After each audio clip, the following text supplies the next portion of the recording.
The subunit organisation of the liver is very difficult to observe because the amount of connective tissue between lobules is minimal and the lobules are randomly orientated. Actually, the section of liver looks pretty uninteresting, but it is never easy to discern randomly sectioned lobular structures in pieces of liver such as this one. But within this image, there are portal areas of connective tissue containing branches of the portal vein, hepatic artery and bile duct, and central veins are sitting by themselves among the hepatocytes. I certainly don't expect you to be able to distinguish these at this low magnification, but I will show you details of these characteristic components of the liver in a few images that will now follow. This is a portal triad, which would be located at the periphery of the lobule and is a branch of the portal vein, hepatic artery, note the single layer of smooth muscle cells in the tunica media, but this can be a thicker layer in other portal triads, and the bile duct with a simple cuboidal epithelium. The central vein will be located in the centre of the lobule and has little more than a sheet of endothelium for its wall.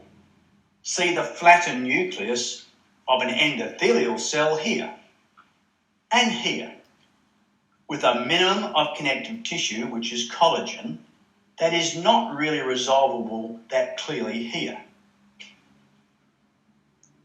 The parenchyma is composed of irregular lines of hepatocytes, which look like cords of cells. The real arrangement in 3 dimensions is that of anastomosing sheets of cells. Between these sheets are blood sinusoids, with the flattened nuclei of the cells lining them. They belong to endothelial cells and to Kupffer cells or macrophages. Very important metabolic exchanges occur directly between the hepatocytes and the blood in these sinusoids. Hepatocytes secrete many compounds from glucose to serum proteins into the blood.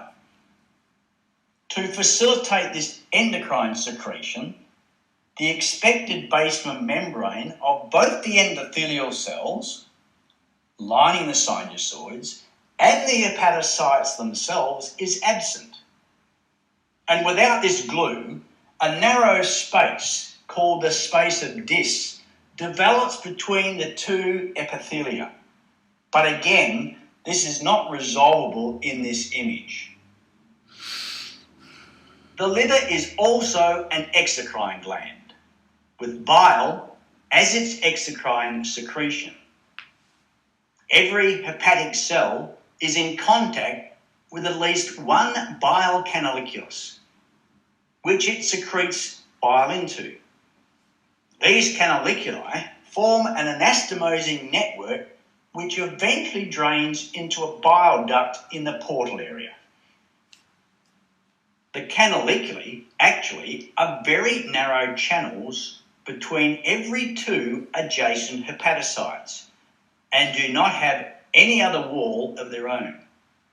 Again, they are too tiny to resolve here, but you can imagine where they would be located. And I'm now using the pointer just to show you 2 locations, one here and another one here. And if you look very carefully, you'll notice that there is this slightly reddish region between the 2 hepatocytes. That would be where the bile canaliculus would be located between these 2 respective hepatocytes.